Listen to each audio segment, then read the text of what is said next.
Alléluia. Amen. Nous allons passer à la table du roi. Amen. Nous allons manger. Nous allons pouvoir manger. Nous allons pouvoir manger.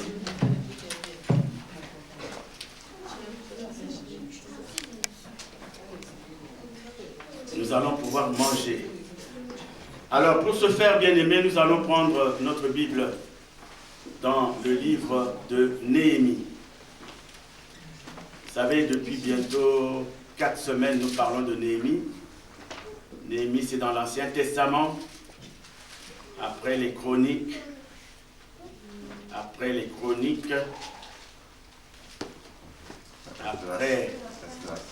Esdras. Donc Néhémie n'est pas loin de Chroniques. Néhémie chapitre 1. Nous allons lire Néhémie chapitre 1. Nous allons lire la parole de Dieu, Néhémie chapitre 1. Nous allons lire du verset 1 au verset 11. Néhémie chapitre 1, nous lisons du verset 1 au verset 11. Nous lisons la parole de Dieu. Parole de Néhémie, fils de Hakalia, au mois de Kisleu, la 20e année comme j'étais à Suse, dans la capitale, Anani, l'un de mes frères, et quelques hommes arrivèrent de Juda. Je les questionnais au sujet des Juifs réchappés qui étaient restés de la captivité et au sujet de Jérusalem. Ils me répondirent, ceux qui sont restés de la captivité sont là dans la province, au comble du malheur et de l'opprobre. Les murailles de Jérusalem sont en ruine, et ses portes sont consumées par le feu. Lorsque j'entendis ces choses, je m'assis, je pleurais, et je fus plusieurs jours dans la désolation. Je jeûnais et je priais devant le Dieu des cieux. Et je dis, ô Éternel, Dieu des cieux, Dieu grand et redoutable, toi qui gardes ton alliance et qui fais miséricorde à ceux qui t'aiment et qui observent tes commandements. Que ton oreille soit attentive et que tes yeux soient ouverts. Écoute la prière que ton serviteur t'adresse en ce moment, jour et nuit, pour tes serviteurs, les enfants d'Israël. En confessant les péchés des enfants d'Israël, nos péchés contre toi. Car moi et la maison de mon Père, nous avons péché. Nous t'avons offensé et nous n'avons point observé les commandements, les lois et les ordonnances que tu prescrivis à Moïse, ton serviteur. Souviens-toi de cette parole que tu donnas ordre à Moïse, ton serviteur, de prononcer. Lorsque vous pécherez, je vous disperserai parmi les peuples. Mais si vous revenez à moi, et si vous observez mes commandements et les mettez en pratique, alors quand vous serez exilés à l'extrémité du ciel, de là, je vous rassemblerai et je vous ramènerai dans le lieu que j'ai choisi pour y faire résider mon nom. Ils sont tes serviteurs et ton peuple que tu as racheté par la grande puissance et par ta main forte. Ah Seigneur, que ton oreille soit attentive à la prière de ton serviteur et à la prière de tes serviteurs qui veulent craindre ton nom. Donne aujourd'hui du succès à ton serviteur.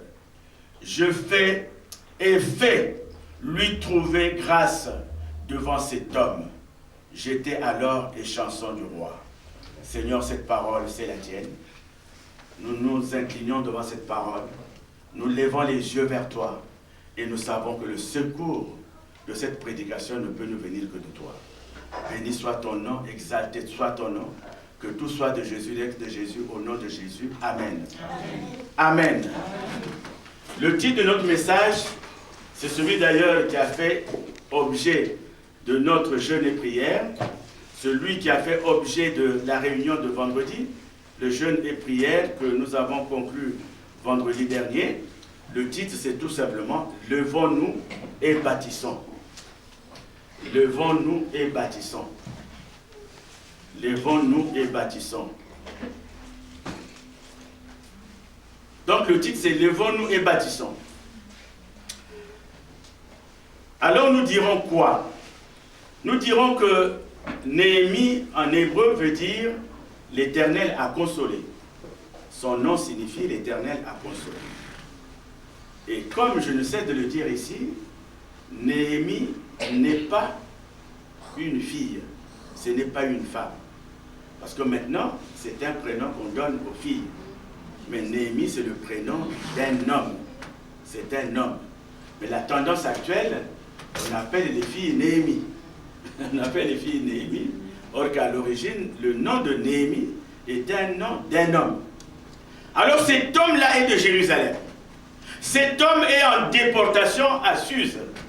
Cet homme-là est en déportation dans le royaume de Perse. Donc il est loin de Jérusalem. Il est loin de sa Jérusalem natale. Et il est là-bas, et chanson du roi. Les chansons du roi, c'est celui qui goûte le vin du roi. Parce que le roi, pour boire du vin, il faut que quelqu'un puisse le goûter et qu'on attende quelques instants si la personne n'a pas mal. Parce que le roi peut être empoisonné à travers le vin. Donc il y a un échanson. Donc un échanson, c'est celui qui sert du vin au roi. Donc c'est quelqu'un de confiance. C'est quelqu'un de confiance, en tout cas, par rapport au roi de Perse. Alors il est là-bas. Et puis un jour, il y a un de ses frères qui s'appelle Anani qui va arriver. Anani n'est pas seul. Il est accompagné d'autres hommes. Et ils vont arriver là-bas. Et lui, il va prendre les nouvelles de Jérusalem. C'est comme nous sommes aujourd'hui. Quelques-uns ont quitté l'Afrique. Vous voyez un frère qui vient d'Afrique. Vous voyez un frère qui vient de votre Abidjan natal. Donc vous allez vers lui et vous lui demandez les nouvelles d'Abidjan. Vous allez vers votre frère qui vient de votre Brazzaville natale. Vous le voyez, vous lui demandez les nouvelles du pays. Et comment ça va au pays? Qu'est-ce qui ne va pas au pays? Est-ce que tout va bien? Alors Anani va lui dire, mais non, mais rien ne va à Jérusalem. Jérusalem est en ruine. Jérusalem est en ruine, tout a été détruit. Tout a été détruit, ce n'est plus la belle ville que tu connaissais. Il n'y a plus des murailles, les murailles ont été détruites et les portes sont consumées par le feu. Alors Néhémie voit sa ville natale, qui était belle et qui est maintenant détruite. Néhémie, il rentre en prière. Il dit, Seigneur, comment peux-tu laisser cette ville en délabrement? Jérusalem, c'est la ville que tu as choisie. Israël, c'est le pays que tu as choisi. Comment peux-tu permettre à l'ennemi de détruire ta ville? Comment peux-tu ordonner à l'ennemi de détruire Jérusalem? Alors, Néhémie est dans une situation délicate. Parce que Jérusalem est présenté au roi de Perse comme étant le foyer de la rébellion. Jérusalem, c'est-à-dire là où Néhémie a été déporté, Jérusalem n'est pas bien coté. On dit que c'est à Jérusalem où il y a les rebelles. C'est à Jérusalem que les gens veulent renverser tel, veulent renverser ceci. Donc Néhémie est partagé entre son amour pour Jérusalem et la crainte qu'il a de sa vie. Parce que s'il parle de Jérusalem, s'il insiste sur Jérusalem auprès du roi, le roi va dire, oui, mais toi aussi tu veux monter la révolution, toi aussi tu veux te rebeller. Alors Néhémie s'est mis à prier. Il s'est mis à prier. Il s'est mis à jeûner. Il a pris à cœur le problème de Jérusalem. Il a pris à cœur le problème de Jérusalem. Néhémie a prié. Il a prié. Il a prié. Vous savez, la Bible nous dit dans Éphésiens 6, si vous pouvez prendre la référence, la Bible nous dit dans Éphésiens 6, verset 18, la Bible nous dit, faites en tout temps, par l'Esprit, toutes sortes de prières et de supplications. Veillez à cela avec une entière persévérance et priez pour tous les saints. La Bible nous dit dans Éphésiens 6, verset 18, faites en tout temps, par l'Esprit, toutes sortes de prières et de supplications. Veillez à cela avec une entière persévérance et priez pour tous les saints. Vous savez, on appelle les saints, pour nous les saints sont les chrétiens. Ici, nous sommes dans une assemblée des saints. L'assemblée des saints, c'est ceux qui croient en Dieu. L'assemblée des saints, c'est ceux pour nous qui sommes chrétiens. Au lieu de dire l'assemblée des chrétiens, on peut dire encore l'assemblée des saints. Alors, prier pour tous les saints, c'est prier pour tous les enfants de Dieu à travers le monde. Que notre prière ne se limite pas à nous-mêmes. Nous devons ouvrir, parce qu'aujourd'hui encore, il y a des pays où vous ne pouvez pas parler de Jésus. Il y a des pays où les chrétiens sont maltraités. Il y a des pays où les chrétiens sont tués. Il y a des pays où être chrétien est un crime. Donc quand nous prions, prions pour tous les saints. C'est très important. Nous encore, on a cette liberté, que l'on soit deux, que l'on soit trois. Nous pouvons vraiment nous exprimer. Nous pouvons chanter, nous pouvons le louer, nous pouvons l'adorer. Mais il y a des endroits où les chrétiens ne peuvent pas se réunir pour parler de Jésus-Christ. Alors Néhémie rentre dans cette prière. Néhémie ne peut pas être indifférent. Il ne peut pas être indifférent parce qu'il s'agit de sa ville. Aujourd'hui, bien-aimés, nous nous posons à peu près la même question. Quand tu vas dans ton église qui était florissante, ton église qui tournait avec 100 personnes, ton église qui tournait avec 200 personnes, ton église qui tournait avec 400 personnes, et tu vas dans ton église, tu regardes autour de toi, en tout cas, on n'est plus le nombre qu'on était. Est-ce que nous avons un cœur comme celui de Néhémie qui va dire, nous allons prier? Est-ce que nous avons un cœur comme celui de Néhémie qui va dire, je vais jeûner? Parce qu'il a jeûné et prié, et la réponse est venue après 4 mois de jeûne et prière. Après 4 mois, il a prié, il a jeûné, il a pleuré, il a pleuré, il a pleuré, il a jeûné, il a pleuré, il a jeûné.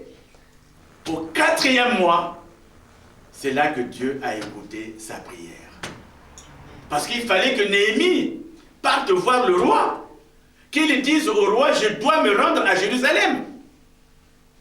Et sans la prière, il ne pouvait pas le lui dire, parce qu'il serait pris pour un rebelle. Alors après 4 mois de prière, Néhémie peut parler au roi. Et d'ailleurs, c'est le roi lui-même qui va remarquer que Néhémie est triste. Ce n'est pas Néhémie qui se présente, c'est-à-dire qui va lui dire. Le roi va remarquer que Néhémie n'a plus le même éclat. Néhémie n'a plus la même ferveur. Il sent en Néhémie un problème. Alors c'est là que le roi lui demande, qu'est-ce qui ne va pas? Et c'est là qu'il lui dit, mon Seigneur, ma ville est détruite. Il faut que je parte. Il faut que je parte, c'est-à-dire que je contribue à la construction de cette ville. Que je participe au rebâtissement de cette ville. Et le roi, comme tout était agréable à Dieu, n'a pas hésité une seule minute. Il a permis à Néhémie de repartir à Jérusalem. Et pour notre information, Néhémie n'était pas n'importe qui. Néhémie était un haut cadre. Et quand il repart à Jérusalem, il sera gouverneur de Jérusalem pendant 12 ans. Le roi va l'envoyer à Jérusalem pour être gouverneur de Jérusalem et pendant 12 ans. Donc ce n'était pas n'importe qui, c'est quand même un cadre. Et le roi l'envoie là-bas comme cadre. Alors Néhémie, qu'est-ce qu'il va faire? C'est cette démarche qui va nous intéresser. Parce que pour rebâtir, pour pouvoir se lever, nous allons emprunter la démarche de Néhémie. Quand Néhémie repart à Jérusalem, il n'a rien. Il a seulement sa tête, il a seulement son Dieu, il a seulement des idées, il a seulement des intentions, il a seulement la volonté. Il dit, je repars à Jérusalem. Donc pour reconstruire, pour rebâtir, cela ne demande pratiquement rien. Cela ne demande pratiquement rien. Parce que la Bible nous dit, dans Jean chapitre 4, je crois, à partir du verset 23, la Bible dit, mais l'heure vient, et elle est déjà venue, où les vrais adorateurs adoreront le Père en esprit et en vérité. Et le verset 24 dit que Dieu est esprit, ceux qui l'adorent doivent l'adorer en esprit et en vérité. Nous chrétiens, on n'a pas une autre arme. Nous chrétiens, on ne va pas prendre des armes. Nous chrétiens, on ne va pas prendre des fusils. Nous chrétiens, on ne va pas prendre, je ne sais pas, des râteaux aussi pour faire du mal à ceux qui nous maltraitent. Nous chrétiens, notre vraie arme que nous avons, quel que soit le problème qui est le nôtre, c'est la prière. C'est la prière. Parce que lorsqu'un chrétien refuse la prière, lorsqu'un chrétien ne s'adonne pas à la prière, alors le problème c'est de savoir est-ce qu'il est réellement chrétien. Parce que ce qui fait de nous des chrétiens, c'est parce que chaque problème que nous avons, nous invoquons notre Dieu. Il dit invoquez-moi et j'agirai. Invoquez-moi. Il ne nous dit pas allez prendre des armes, allez prendre des fusils pour tirer sur ceux qui vous maltraitent. Il dit seulement invoquez-moi et j'agirai. Avant nous, le roi David était confronté au même problème. Le roi David dit mais d'où me viendra le secours? D'où me viendra le secours? Il n'avait personne autour de lui. Et c'est là qu'il dira le secours ne peut me venir que de l'Éternel. Celui qui est créateur du ciel et de la terre. Quel que soit le problème qui est le tien, tu tournes en rond, tu cherches une solution. Ne cherche pas une solution par l'homme. Ne cherche pas une solution par la femme. Ne cherche pas une solution par quelqu'un. Non, la solution véritable vient par l'Éternel Dieu lui-même. Et c'est la plus grande arme de Néhémie. Alors Néhémie, qu'est-ce qu'il va faire? Quand il arrive à Jérusalem, il a une stratégie. On lui a donné l'autorisation de repartir à Jérusalem. Néhémie, qu'est-ce qu'il va faire? Nous sommes dans Néhémie. Néhémie, chapitre 2. Chapitre 2, verset 11. Chapitre 2, verset 11. Néhémie arrive et voilà ce qu'il va dire. J'arrivais, donc chapitre 2, verset 11. J'arrivais à Jérusalem et j'y passais 3 jours. Verset 13, 15. Je sortis de nuit par la porte de la vallée et je me dirigeais contre la source du dragon et vers la porte du jumier. Considérant les murailles en ruine de Jérusalem et réfléchissant à ces portes consumées par le feu, je passais près de la porte de la source et de l'étang du roi, et il n'y avait point de place par où put passer la bête qui était sous moi. Alléluia. Néhémie va se rendre compte de lui-même de l'état de délabrement de Jérusalem. Donc, c'est-à-dire dans notre stratégie de reconstruction, de rebâtissement, il faut qu'on regarde d'où nous sommes tombés. D'où nous sommes tombés. Nous étions 500, nous étions 600, nous étions 1000. Et nous nous retrouvons 2, nous nous retrouvons 3. Alors il y a un problème. Alors on se dit, mais Seigneur, nous sommes tombés, c'est vrai. Comme dit Néhémie, mes parents ont péché. Moi aussi j'ai péché. Parce que l'essentiel, ce n'est pas de dire qu'un tel a péché. L'essentiel, c'est de dire, nous avons péché.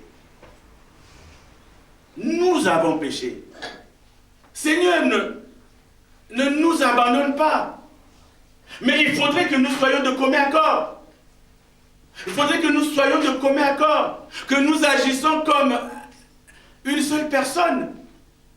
Mais si nous ne sommes pas de commun accord, Dieu n'aime pas les désaccords.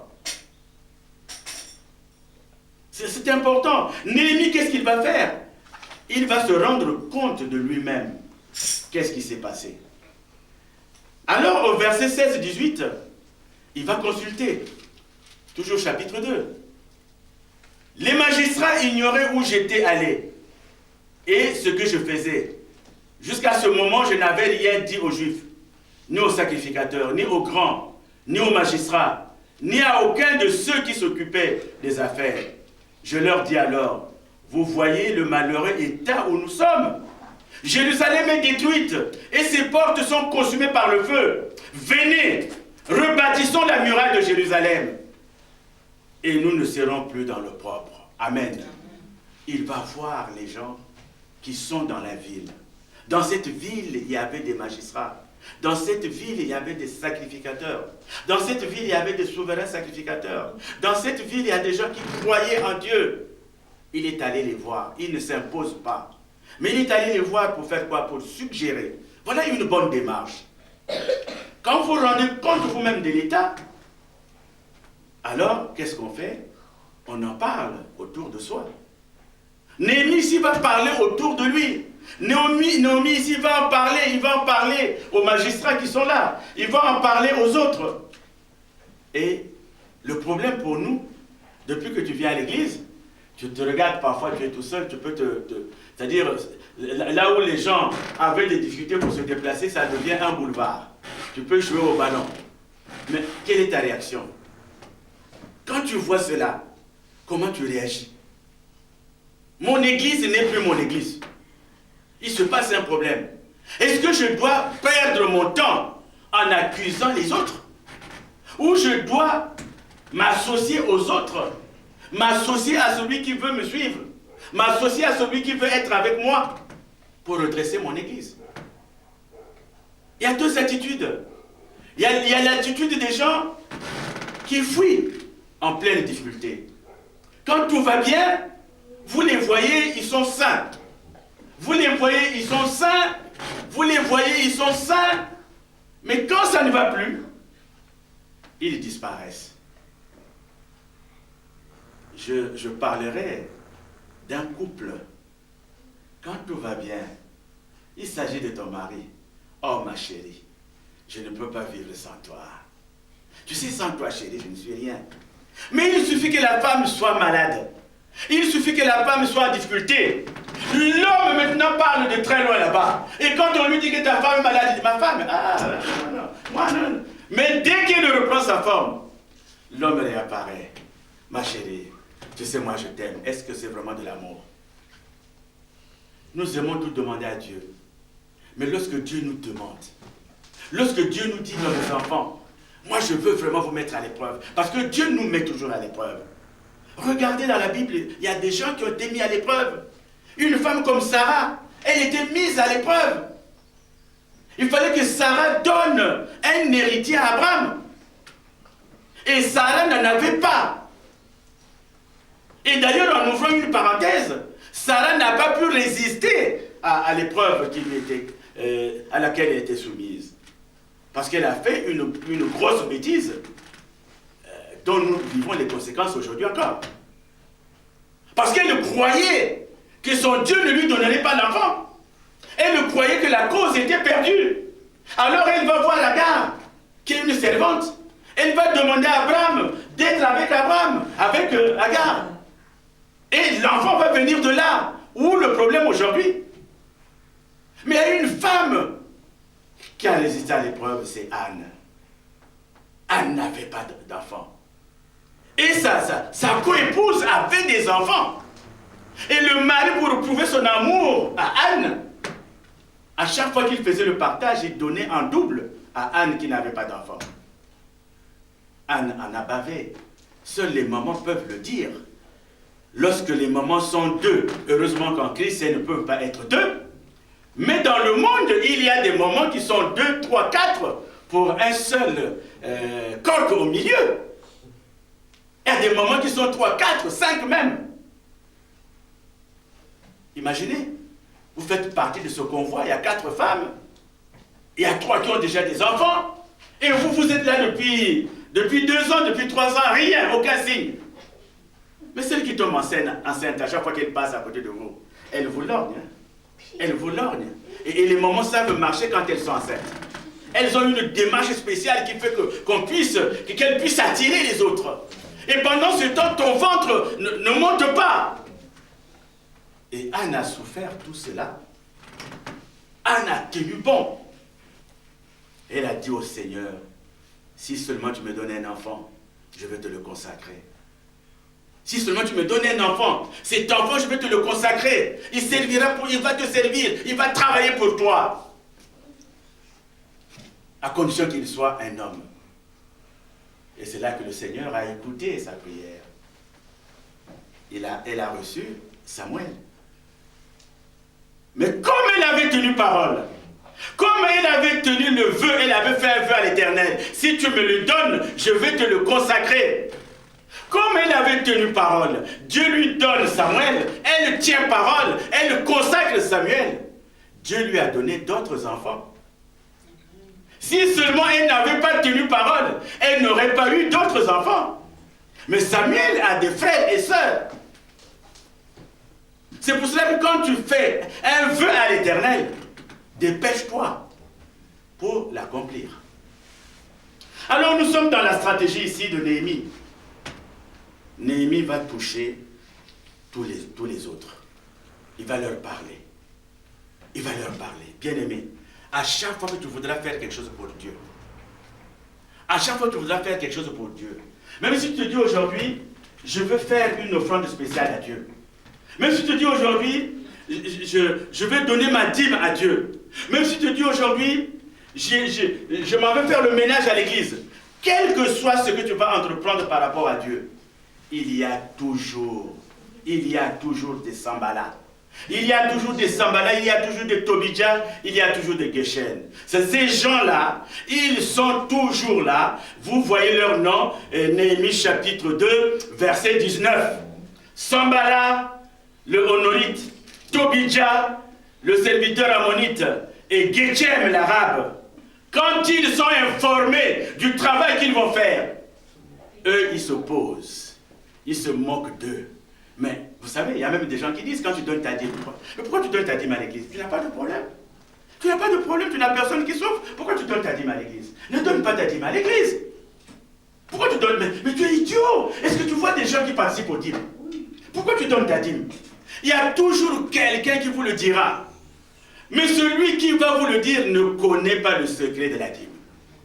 Parce que s'il connaît le secret de la dîme, dès que le mois finit, quelles que soient les dettes qu'il a, il mettrait sa dîme à côté.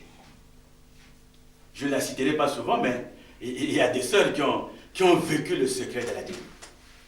Parce que ce que tu donnes à Dieu, il n'y a pas une banque qui épargne mieux que Dieu lui-même. Il n'y a pas une banque. Il n'y a pas une banque.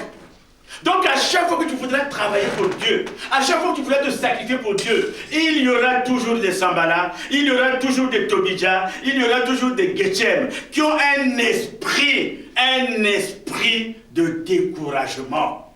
C'est un esprit de découragement, un esprit de retardement, un esprit de critique. Pourquoi tu vas prier à la source d'eau vive? Tu ne regardes pas que l'église est finie? Pourquoi tu vas prier là-bas? C'est-à-dire, on les appelle des Sambala. Des Sambala. Mais tu verras que lorsque tu vas lutter, lorsque tu vas prier, lorsque tu vas pleurer, quelque chose se passera. Et les mêmes qui te critiquaient, ils n'auront pas honte de changer d'avis. Vous savez, Paul en a souffert. Les gens disaient que Paul était sorcier. Les gens disaient que Paul était n'importe quoi. Et lorsque une vipère va... Lorsque sa main sera enroulée par une vipère, il faut même dire, hé, mais regardez, c'est un sorcier. C'est un sorcier, regardez. Mais c'est le même Paul, quand il passait, rien que son ombre guérissait les malades. Les mêmes qui critiquaient Paul avaient changé d'avis. Bien aimé, quand tu es en Christ, tu peux être critiqué. Il y a des moments où tu es tout seul. Christ a passé des moments où il était tout seul. Il est tout seul, Christ. Vous savez, quand il avait dit à ses apôtres de le suivre pour la prière, il les prend, il les amène au jardin de Gethsémane. Il dit, venez m'aider à prier parce que je suis dans une situation difficile. Christ regarde comme ça, Dieu lui montre comment il devait mourir.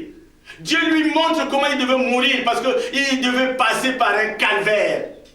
Il devait être tapé, il devait être chiffonné, il devait être flagellé. Il devait être mis sur la croix. Quand Christ voit cela, son cœur, c'est-à-dire l'homme, la chair a eu peur. Et Christ a dit, Père, est-ce que tu ne peux pas écarter cette coupe de moi? Est-ce que tu ne peux pas écarter cette coupe? Mais quand il le regarde, quand il se retourne, il n'y a personne. Et quand il repart voir ses apôtres qui étaient là, ils avaient déjà sommeil. Ils ronflaient, ils poussaient des ronflettes. Pourtant, il disait que partout où tu iras, je serai avec toi. Donc quand il repart, il voit de lui-même, vous êtes incapable de prier ne fût-ce qu'une heure pour moi. Alléluia. Les choses de Dieu, ne t'attends pas à une masse. Ne t'attends pas à une masse. Quand tu veux travailler pour le Seigneur, dis-toi que tu vas traverser un moment où tu es vide. Mais c'est à toi de dire, ton Dieu est Dieu. Alors les Sanballat vont se lever, comme les ennemis de Dieu vont toujours se lever, pour te retarder, pour te décourager, pour te démoraliser. Tu tiens la caisse, on te dit, ah, mais toi aussi, qu'est-ce que tu fais avec cette caisse-là? Tu vois, certains dimanches, tu n'as que 2 euros. Et tu prends de ton argent, tu le mets dans cette caisse. Ah, toi, vraiment, tu te comprends. Tu n'as pas de problème. Mais tes parents là-bas au pays n'ont pas de problème. Oh, Seigneur Jésus, est-ce qu'on peut acclamer pour le Christ? Est-ce qu'on peut acclamer pour lui? Est-ce qu'on peut acclamer pour Jésus, s'il vous plaît? Alléluia, alléluia, alléluia. Alors, Néhémie regarde ces gens. Néhémie 2, chapitre 20, pardon, Néhémie 2, verset 20, il leur dit, aux gens qui le décourageaient, il leur dit, le Dieu des cieux nous donnera le succès. Nous, ses serviteurs, nous nous lèverons et nous bâtirons. Mais vous, vous n'avez ni part, ni droit, ni souvenir dans Jérusalem. Nous allons réussir. Nous allons nous lever. Nous allons bâtir. Nous allons nous sacrifier pour l'œuvre de Dieu. Mais toi, Sanballat, mais toi, Tobidja, toi, Geshem, vous n'aurez pas de souvenir sur Jérusalem. Alléluia. Amen. Voilà une réponse. Je suis dans le Seigneur. Rien ne peut m'y empêcher. Rien. À moins que Jésus-Christ lui-même revienne et dise, non, mais c'est fini cette affaire-là. Mais tant qu'il ne me l'a pas dit, je reste fidèle à mon Dieu, je reste fidèle à sa parole. Alors, bien-aimés, nous allons faire un peu vite. Et l'équipe de Néhémie va réussir. Pourquoi? Pourquoi cette équipe va réussir? Pourtant, il y a l'opposition des ennemis. Pourtant, les Sanballat, les Tobidja, les Geshem alertent le peuple. Pourtant, il y a toute une opposition qui s'élève contre l'équipe de Néhémie. Mais parce que l'équipe de Néhémie est une équipe unie. Que vous soyez couple, quand vous allez vous diviser, quand l'homme va commencer à parler du mal de sa femme, quand la femme va commencer à parler du mal de son mari, en tout cas, la division s'installe. Et c'est bien après que vous allez pleurer. Parce qu'on sait au moins ce que l'on quitte, mais on ne sait pas ce qu'on va avoir. Quand tu as une femme, et oh, ma femme est terrible, oh, ma femme est comme ça. Ah, mais il me faut une autre femme, parce que tu l'as vue belle, tu l'as vue ceci, mais tu ne sais pas ce que tu vas recevoir. Tu ne sais pas ce que va t'apporter cette femme qui est belle de figure. Tu ne sais pas ce que va t'apporter cette femme qui est riche. Tu ne sais pas ce que va t'apporter cet homme qui paraît riche. Alléluia. Alléluia. On sait toujours ce qu'on va quitter, mais on ne sait pas ce qu'on va gagner. C'est pour cela que on doit être soudés. On doit être soudés. Et l'équipe, parce qu'elle était unie, il y avait l'unité. Dieu a mis à leur cœur la volonté, le courage, la persévérance pour réparer les murailles. Parce que tout est détruit. Par où commencer? Comment faire? Qu'est-ce que nous allons faire? Et si rapidement vous pouvez aller dans Deutéronome. Deutéronome nous dit dans le chapitre 28, verset 7, vous pouvez prendre la référence. Deutéronome 28, verset 7, la Bible nous dit, « L'Éternel te donnera la victoire sur tes ennemis, qui s'élèveront contre toi. Ils sortiront contre toi par un seul chemin, et ils s'enfuiront devant toi par 7 chemins. » Amen. Deutéronome 28, verset 7. « L'Éternel te donnera la victoire contre tes ennemis. Ils vont se lever contre toi. Ils seront de commun accord pour venir contre toi. Mais quand ils vont arriver devant toi, ils seront confrontés au lion de la tribu de Juda. Ils seront confrontés au lion de la tribu de Juda. Et ils vont prendre la poudre d'escampette. Ils vont prendre la poudre d'escampette. Ils vont fuir. Parce que celui qui est en toi est plus fort que celui qui est dans le monde. Ton Dieu est Dieu. Amen. Amen. Ton Dieu est Dieu. Alors la Bible te dit dans Deutéronome, ici Néhémie est conscient. Néhémie sait que les ennemis se sont levés contre lui. Néhémie sait que les gens ne veulent pas qu'il rebâtisse Jérusalem. Mais Dieu lui dit qu'il lui donnerait la victoire. Et que ses ennemis qui étaient contents qui étaient de commun accord quand ils venaient. Quand ils vont être confrontés au lion de la tribu de Juda, c'est la poudre d'escampette. Vous savez, c'est la poudre d'escampette. Vous pouvez même oublier votre bébé. Vous pouvez oublier votre bébé. Vous avez un bébé avec moi. Quand vous voulez vous sauver, vous ne regardez même plus que vous avez le bébé. La poudre d'escampette. Donc chacun prend le chemin qu'il ne connaît même plus. S'il faut se jeter dans un véhicule, il va se jeter. Parce que c'est la poudre d'escampette. Tous ceux qui se lèveront contre vous, c'est la parole de Dieu qui le dit. L'Éternel te donnera la victoire sur tes ennemis qui se lèveront contre toi. Ils sortiront contre toi par un seul chemin et ils s'enfuiront devant toi par 7 chemins. Deutéronome 28, verset 7. Tes ennemis seront balayés parce que celui qui est en toi est plus fort, il est plus grand que celui qui est dans le monde. Église, amen. Amen. Alors Néhémie et ses amis vont faire la mission. Ils vont prendre cela à cœur. Ils vont travailler. Ils ont une seule préoccupation. Jérusalem est en ruine. Est-ce que toi, mon frère, quand tu manges, quand tu as fini de manger, ou même avant de manger, est-ce que tu te dis, mon église manque d'eau. Il n'y a pas d'eau à l'église. Mon église, les gens ne sont pas partis passer le coup de balai. Est-ce que je peux prendre une minute pour aller balayer? Quelle préoccupation tu as par rapport à ton église? Comment tu te préoccupes sur ton église? Tu vas en grande surface, tu rencontres des gens. Est-ce que tu leur parles de ton église? Mon frère, ma soeur, où pries-tu? Est-ce que tu peux venir voir chez moi? Parce que la Bible dit, viens et vois. Est-ce que tu peux venir voir chez moi? Ah mais comment faire pour y arriver? Attends, je vais prendre un taxi pour toi. Le taxi que tu vas payer, Dieu saura comment te le rembourser. Je vais payer un taxi pour que tu viennes à l'église. Néhémie ici et ses amis sont préoccupés rien que par l'état de ruine de Jérusalem. Alors, bien-aimés, à travers les portes que Néhémie et son équipe vont réparer, Dieu veut aussi réparer quelques domaines de notre vie. À travers ces portes, Dieu veut réparer. Il y a des choses en nous, à travers ces portes, Dieu veut les réparer. Parce qu'en fait, ces portes demandent quoi? Il y a l'état de notre sanctification. Nous sommes en délabrement par rapport à notre complicité avec Dieu.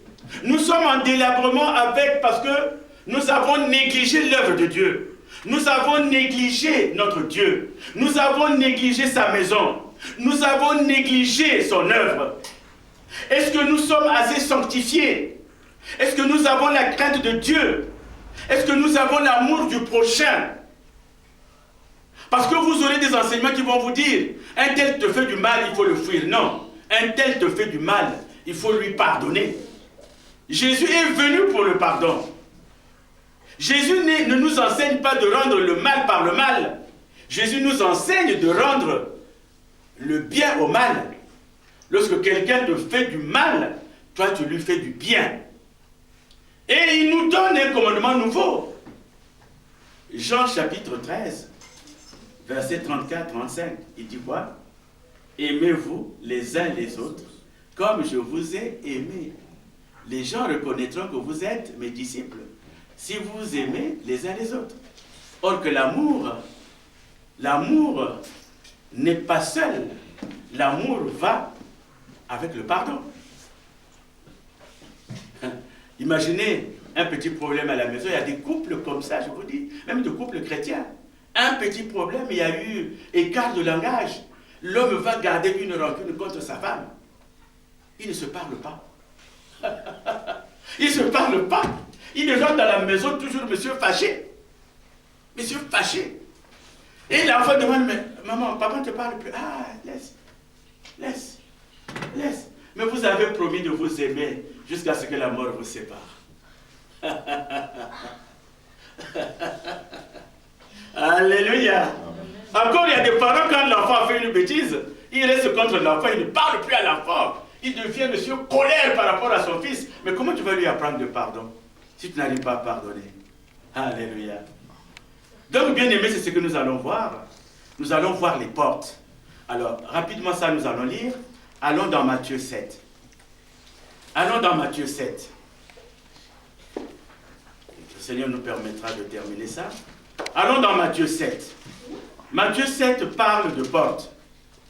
Matthieu 7, verset 13-14, parle de portes. Alors je lis la parole de Dieu. Entrez par la porte étroite, car large est la porte, spacieux est le chemin qui mène à la perdition. Il y en a beaucoup qui entrent par là. Mais étroite est la porte, resserrée, le chemin qui mène à la vie. Il y en a peu qui le trouvent. Matthieu 7, verset 13-14. Donc ici, Dieu va réparer les portes. Mais nous savons que la porte a un double rôle. La porte nous permet d'entrer dans la maison.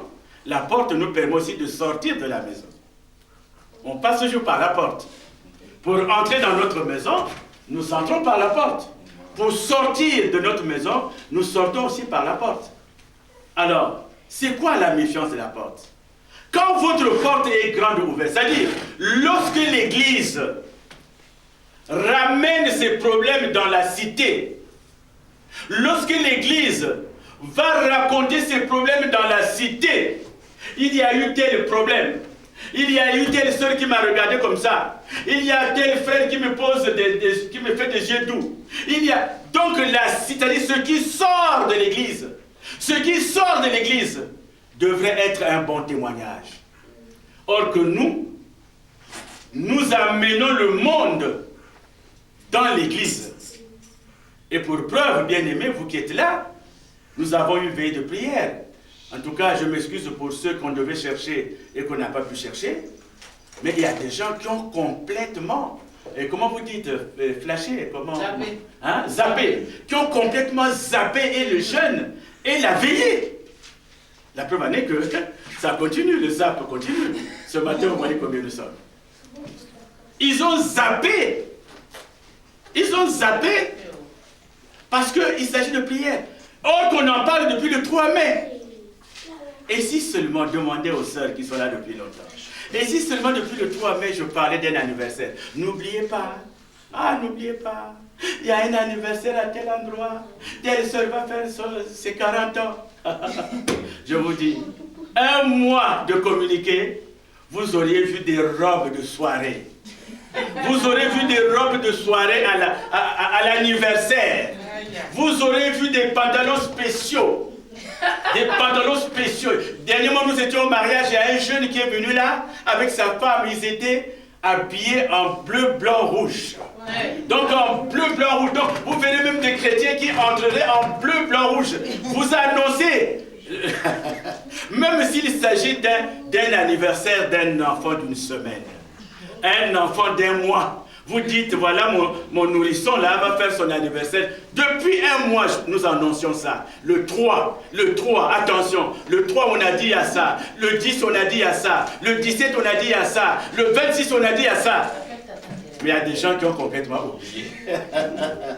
Si seulement la place, vous savez, il y aura un jour, je vais essayer de changer de communiquer. Je vais dire, voyez, il y a un grand anniversaire qu'on va faire ici à l'église. On n'a jamais fait d'anniversaire, mais ce jour-là, il y aura 3 sœurs qui vont fêter leur anniversaire. Vous allez voir combien ils seront ici. Vous allez voir. Il n'y aura même plus de place. Donc, Dieu va s'attaquer à nos portes. Les portes, c'est des domaines de notre vie. Les domaines de notre vie. Donc Dieu, à travers les portes, parce qu'il faut rentrer dans la révélation de la parole. Si on voit les portes de la muraille, on se dit seulement qu'il s'agit des portes. Mais chaque porte signifie quelque chose. Chaque porte de la muraille signifie quelque chose. Il faut avoir la révélation de la parole. Alors c'est ainsi, bien aimé, nous allons repartir dans Néhémie chapitre 3 pour voir les portes, les différentes portes qui vont être réparées. La première porte, c'est la porte des brebis. Néhémie chapitre 3, verset 1. Néhémie chapitre 3, verset 1. Et Achib, le souverain sacrificateur, se leva avec ses frères, les sacrificateurs, et ils bâtirent la porte des brebis. Amen. La porte des brebis. Est-ce que quelqu'un peut reprendre la porte des brebis? Là, je n'entends même pas. La porte de brebis. Ah, la porte de brebis. Quand nous allons dans Jean chapitre 10, verset 7, Jésus dit, en vérité, je vous le dis, je suis la porte des brebis. Jean chapitre 10, verset 7. En vérité, je vous le dis, je suis la porte des brebis. Alors, vous voyez que cette porte-là, c'est la porte clé de l'église. Qui va la réparer? Il y a le sacrificateur. Aujourd'hui, le sacrificateur, c'est qui? Le pasteur. Aujourd'hui, les sacrificateurs sont les gens qui travaillent dans l'église. Il y a le souverain sacrificateur, il y a les sacrificateurs. C'est-à-dire les sacrificateurs, ce sont les gens qui nous dirigent, qui nous conduisent. Là, dans les sacrificateurs, nous avons les pasteurs, nous avons les évangélistes, nous avons les prophètes, nous avons les apôtres, nous avons les docteurs. Donc, c'est ça qu'on appelle aujourd'hui des sacrificateurs. Donc, c'est eux qui se lèvent. Donc, la première porte qu'on répare dans une église, c'est la porte des brebis. Et cette porte est réparée par ceux qui conduisent l'église. C'est-à-dire, lorsque les pasteurs, lorsque les apôtres, lorsque les évangélistes, tous ceux qui travaillent dans l'église, à ces gens-là, il faut ajouter ceux qui chantent. À ceux-là, il faut ajouter ceux qui font le protocole. Donc, tous ceux qui travaillent dans l'église, ils doivent s'entendre pour réparer l'église. La réparation de l'église commence par eux. C'est-à-dire qu'ils doivent tous être d'un commun accord. Ils doivent avoir un temps de prière. Ils doivent avoir un temps de jeûne. Ils doivent avoir une symbiose. Ils doivent vivre dans la joie pour la première porte à réparer. C'est la condition sine qua non. C'est la condition première pour qu'une église retrouve son éclat, pour qu'une église vive. Il faudrait que ceux qui travaillent dans l'église soient d'un commun accord. S'ils ont des différends, qu'ils résolvent leurs différends. Dieu leur demande de se pardonner les uns les autres. Il faut qu'ils arrivent à résoudre leurs différends. Il faut qu'ils arrivent à vivre ensemble. Parce que si l'entente ne part pas d'eux, ça ne pourra pas aller. La porte de brebis, c'est cette porte qui nous permet, entre chrétiens, d'être ensemble. Lorsque, dans l'église, il y a des gens qui sont ennemis, vous allez faire des prières, mais ces prières ne monteront pas. Ces prières ne vont pas monter. C'est pour cela que la Bible nous dit, si tu as un problème contre ton frère, va voir ton frère. Va le voir. Tu lui dis, là tu m'as blessé. Là j'ai un problème. Ah vraiment, pardonne-moi. L'enfant de Dieu doit savoir pardonner. L'enfant de Dieu doit savoir pardonner. Donc cette porte-là est importante. La porte des brebis. On commence par la réparer. C'est la porte qui donne l'amour. C'est la porte qui donne la paix. Alléluia. Amen. Alléluia. Amen. Donc la porte des brebis, c'est la porte. Donc Dieu est en train de te dire, mon frère, ma soeur, répare cette porte dans ta vie. Aujourd'hui, sois en communion avec tes frères et sœurs. Aujourd'hui, sois en complicité avec ceux qui te dirigent. Aujourd'hui, sois en amour avec tout le monde dans l'église. Il faudrait que l'équipe soit unie. Il faudrait que ceux qui travaillent ensemble soient unis. Et rapidement, pour ceux qui prennent des références, ah, les autres ne prennent pas. Pour ceux qui prennent des références, vous pouvez prendre Romains 13. Romains 13, versets 1 à 2. Romains 13, versets 1 à 2. Romains 13 nous dit quoi? Romains 13 nous dit que toute personne soit soumise aux autorités supérieures. Car il n'y a point d'autorité qui ne vienne de Dieu. Et les autorités qui existent ont été instituées de Dieu. C'est pour cela que celui qui s'oppose à l'autorité résiste à l'ordre que Dieu a établi. Et ceux qui résistent attireront une condamnation sur eux-mêmes. Romains 13, versets 1, 2. Et vous pouvez aussi noter Colossiens chapitre 3, verset 12, 13 qui dit, ainsi donc, comme des élus de Dieu, saints et bien-aimés, Revêtez-vous d'entrailles de miséricorde, de bonté, d'humilité, de douceur, de patience. Supportez-vous les uns les autres. Et si l'un a sujet à se plaindre de l'autre, pardonnez-vous réciproquement.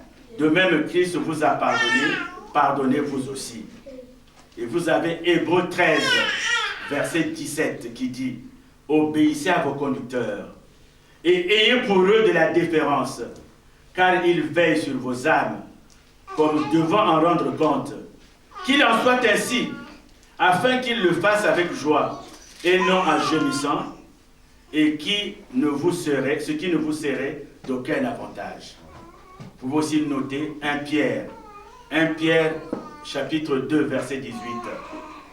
Obéissez, serviteurs, soyez soumis en toute crainte à vos maîtres, non seulement à ceux qui sont bons et doux, mais aussi à ceux qui sont d'un caractère difficile. Bien-aimés, quand la Bible nous dit « honore ton père et ta mère », la Bible ne nous dit pas « honore seulement le père qui est bon ». La Bible ne nous dit pas « honore seulement la mère qui est bonne ». Même les parents qui ont un caractère difficile, il faut les honorer. C'est comme dans une église, il faut se soumettre aux conducteurs. Ceux qui sont d'un caractère difficile aussi, il n'y a pas que ceux qui sont bons. Et 1 Pierre 5,5 nous dit, de même, vous qui êtes jeunes, soyez soumis aux anciens. Et tous, dans vos rapports mutuels, revêtez-vous d'humilité. Car Dieu résiste aux orgueilleux, mais il fait grâce aux humbles. C'est pour cela que la Bible dit que l'humilité précède la gloire. Les jeunes doivent se soumettre aux anciens. Donc, dans une équipe, il faut qu'il y ait cette harmonie. Mais lorsque dans l'équipe, chacun commence à se gonfler, chacun commence à prendre corps, le résultat est là. Le résultat est là, nous avons le résultat. C'est comme un enfant qui se lève, le jeune homme là, aujourd'hui, c'est le fils de son père. Il se lève le matin, il dit à son père, mais toi, tu ne peux rien m'apprendre.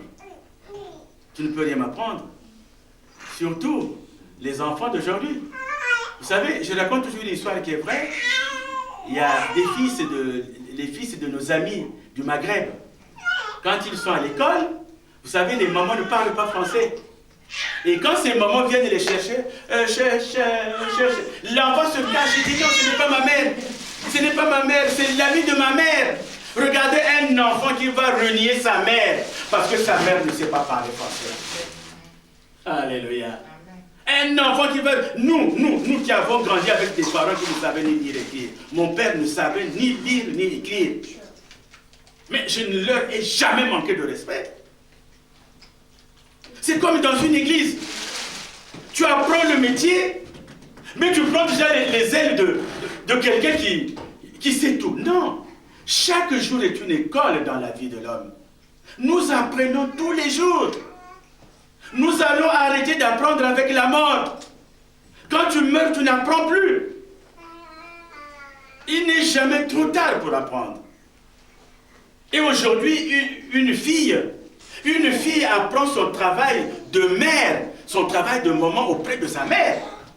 C'est sa maman qui lui dit, écoute ma fille, regarde comment on prépare. C'est sa maman qui lui dit, regarde ma fille, comment tu dois être propre. C'est sa maman qui lui dit, regarde ma fille. Mais si la fille se dit, oh, wow, je dis que tu ne sais pas lire et écrire, qu'est-ce que tu vas m'apprendre? C'est lorsqu'elle va se marier qu'elle va comprendre que la maman avait un rôle dans sa vie. Aujourd'hui, vous avez des filles, surtout si elle a beaucoup étudié, la mère ne sait, d'ailleurs quand elle parle français, quand la maman parle français, elle corrige. Non, on ne dit pas comme ça, on dit comme ça. Eh, on dit comme ça, mais tu as quand même compris. Tu as quand même entendu ce que j'ai dit.